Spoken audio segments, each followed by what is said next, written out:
So my name is David Drake. I was here a year ago when Brett started this, and we had the same space, beautiful view. My history is I was able to lobby for Congress in 2011 and 12, helped create the Jobs Act. And we actually set up the first meeting in 2012 on April 20th with the SEC. So we ended up working very closely with the different regulatory agencies for 5 years until it passed all the laws that we can enjoy today. Mainly we can market, Reg A, Reg D506C, and crowdfunding. But originally I'm born and raised in Sweden, came over here 28 years ago, created my family office here in New York. I'm also going to have one of my friends, Bill Davis, my managing director of technology, join us too, make it a little different. Have two of us up here. Join us, please. Bill. How you doing, Bill Davis? Well, I'm glad to be here. And where you live? So for those that are in the space and that have been in Manhattan for a while know that I represent Brooklyn. And anybody from Brooklyn? Nobody? No one from Brooklyn here. So okay, well, you got two, good. Two people so from Brooklyn. Clearly there's a lot of financial activity going on in crypto and blockchain in Manhattan, but in my humble opinion, the heart of blockchain is in Brooklyn with the companies that are in Brooklyn, et cetera. Yeah, so Bill and I ended up going to Stockholm in 2012 during the Jobs Act days to present at the Grand Hotel and with the Skype founders. So it was really fun. And then since we've been friends and working together for the last 6 years. But today we're more on the growth side. We have a fund in the Cayman. We probably deployed over $20 million in different ICOs already. We like security tokens because we understand the Jobs Act. We spend a lot of time in that space. Actually, Bill ran a big technology company that I invested in. Maybe you want to bring that up a little bit. So I come to the space a little differently. They call me, if you're from Brooklyn, you appreciate the OG in this space, particularly in New York City. I've been doing this for now over 7 years. I ran the largest mobile payment crypto company in Europe in 2011 and 2012. And there were lots of lessons learned. It was very, very interesting. So the first challenge is clearly as we were going up and down the tech stack, was trying to understand how to make the technology work in an efficient way and particularly to be utilized for payments. This is prior to the SEC and some of the commodity-based regulators coming in and trying to understand where it fit in the ecosystem. At that point in time, crypto and particularly Bitcoin was only utilized and viewed as a currency.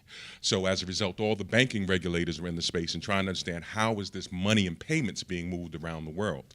I was very fortunate. I grew a small company. Goldman Sachs brought me in to run a small company in Europe, and we grew it to 9 figures in revenue and became the largest payment provider in that space. But the tech stack was the initial challenge. After that, trying to figure out the regulatory environment in order to solve those problems and answer the regulatory questions, I decided to start a bank. Once we did that, all the regulators went away and we were able to move the transactions effectively through the bank. But the unique learning things as people try to understand how real this is, how it affects the ecosystem, is that it was the human stack that began to take over. So what we found was that the users of crypto, particularly Bitcoin, and that utilized it in gamified applications, et cetera, decided that 3-to-1, they wanted to utilize Bitcoin and crypto as a payment methodology more so than any fiat currency.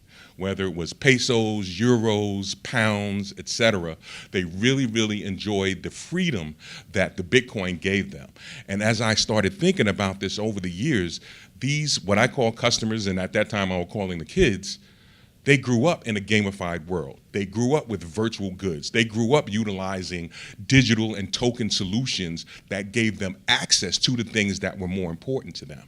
And then as we started collecting data, I began to realize that, you know what, this is the new wealth in my humble opinion.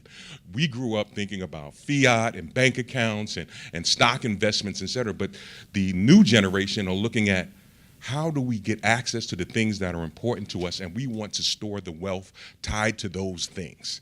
So from my standpoint, this is the new world, and I'm glad to be part of it. And today we're seeing a lot of corporate America coming into space. A couple of our clients have $1 to $1.5 billion market cap already in valuations, and they want to get into the space. So we're going to start seeing more of corporations, small businesses with real revenue, which will make it a lot easier for governance and accountability and transparency to see what their value is. And I think that's going to be the next 15 months of growth, as long as we get a little more direction from the SEC.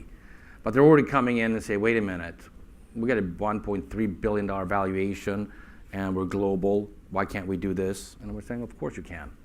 So we got our foot on Wall Street. We know technology, thanks to Bill. And we also understand the regulatory framework with SEC and FINRA, since we worked with them for 6 years, helped change the law. And I think, that's where the opportunities will be. And I think right now there's a lot of FUD for coming into the US and dealing with the US. But I haven't told you yet, but we're working with Cooley and some law firms, and we've figured out an exemption allowing us to take foreign companies to raise money in the US, which they finally agreed would be the right thing to do, possible to do. So there are people out there working really hard to find out a solution how we can go and raise capital in the US for foreign companies, and we think we found one. In addition to the business and the regulatory environment, if we go back to the tech, and one of the opportunities that I think the blockchain that has opened up is, historically, in order to basically create a startup, get funding for it, you had to get to the Silicon Valley ecosystem and either geographically move and make your company fit into what was occurring there so that you can get the network effect of the portfolio companies in the existing VCs portfolios. What blockchain has done, and this is a very interesting thing, it has decentralized the access to capital. So now, as opposed to just being at Harvard, MIT, at Stanford, at Berkeley, and building your companies out of there, you go to the University of Peking, you go to the University of Toronto, you can go all throughout Eastern Asia, and their ecosystems are very, very robust with viable business models, and now they've got access to capital sources that they've never had access before.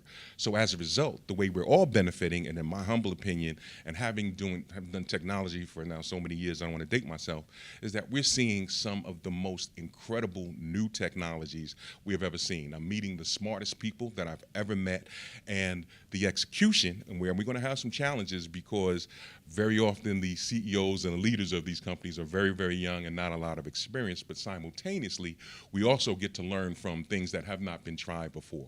So, Jeff Ramson, that was up here a moment ago, he represents a company of a drone, an unmanned drone that has the potential to replace helicopters and private planes in some of the new cities that are growing up. That when they go up in the air, they're connecting on the blockchain. So today we're looking at what landline connectivity and working in the cloud. There's another tier of blockchain that is aerial that allows them to create mesh networks and communicate and operate with each other. That is just absolutely brand new, is amazing. On the ground, there are magnetic cars and pods that are able to move through cities at speeds over 100 miles an hour that may replace even the electric cars that we're seeing on the near horizon in the short term. So really excited about what the future looks like in this space. Well, personally, I think that Bitcoin will have a bullish trend this fall. Ether, not so much. I wish it was the reverse, but that's my personal opinion right now. And I think we're going to see a real push. I was just in Gibraltar, in Malta, in Liechtenstein, in Dubai to look at their framework, to see what was working, what they could do, what they can't do, set up partnerships with asset managers and operators and market makers. Unfortunately, I don't feel that Gibraltar is in the play anymore. They had a good run, but apparently what happened was Visa gave them and stopped doing wires in dollars when they found out there's a lot of crypto going on in Gibraltar. And that's why they've been quiet, and they're going to stay quiet for the rest of the year, unfortunately. In Malta, things are happening really quickly. We're setting up an office there. Liechtenstein, we have representatives in an office there too. And Dubai is also trying really hard to be in the leadership role there. Jurisdiction becomes an issue. It's exciting, but it's still volatile. And obviously the big banks, they're tightening the wire transfers to make it more difficult. And all of the ICOs that we've been working with, actually 45 of the ones we worked with the last year and a half, raised $1.5 billion in the ICO period. Tremendous amount of money. Of course, the market cap is not barely 20 billion today, but we've seen the failures, we've seen the successes. We talk to all the law firms, and we get to talk to them anytime we want, because we're helping these companies. And we get to see the most valuable thing we get is to tell you what's normal. It's not always what should I do, it's rather what are other people doing and what's normal. And is this unreasonable? That's usually the biggest challenge for your entrepreneur to look at, because you just don't know the marketplace and what's been done before and what people fell on their face and failed. So I think there's more infrastructure now, like Brett has an incubator on the West Coast, starting to help earlier stage get involved. We didn't have that a year ago, and I think we're organizing this industry to become more supportive in different areas, from seed, from idea, to growth capital, growth that we do a lot on, to aftermarket that we work on too as well. So I think we're going to have a fantastic another couple of years. And lastly, as clearly as I'm a technology futurist, but there's something that's happening in the marketplace today that, and David is spearheading a piece of this, and we're trying to make sure we get the right people that know how to execute this well, but existing business, particularly asset-backed tokens, may take off in this space. Asset-backed, particularly with real estate, there's an opportunity there that I think that really creates a new value in existing assets. And to give you an example of what that looks like, to tokenize a property creates the opportunity to effectively fragment what the value of a property is and provide that value to the appropriate type of investor. So as a, let's call it a hotel owner, for example, you may really just be interested in creating a great experience and you want revenue from the rooms in the hotel. But as a property, that hotel may have more value to other people. And what that looks like, for example, say, for example, on your lobby floor, you have a restaurant, you have conference rooms, you have the ability to do all types of hospitality and spa services.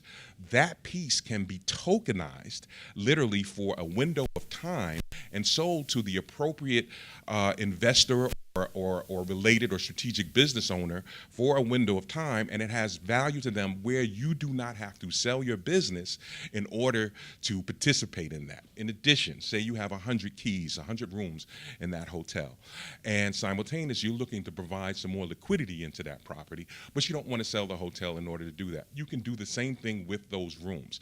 You can do a pre-sale of those rooms with that tokenization, provide a discount, access to the services at a discount, et cetera, if a person wants to own that for 5, 10, 15, 20 years out without having to sell the hotel. That type of liquidity is really, really important, particularly in an environment where the cost of money for those types of properties is very, very high. And last, Anybody in real estate here? anyone in real estate here? Nobody. No problem. Well, Bill was actually chief investment officer, information officer for a $10 billion real estate company in Florida. So we're both passionate about it. Exactly. And lastly, if you decide to buy a piece of property, you also may want to understand what the air rights are, because that is something that you may not practically want to monetize, but that is something that can be tokenized and sold out to the right person that needs to own that. All right. Thank you very much for your time. Enjoy the rest of the show.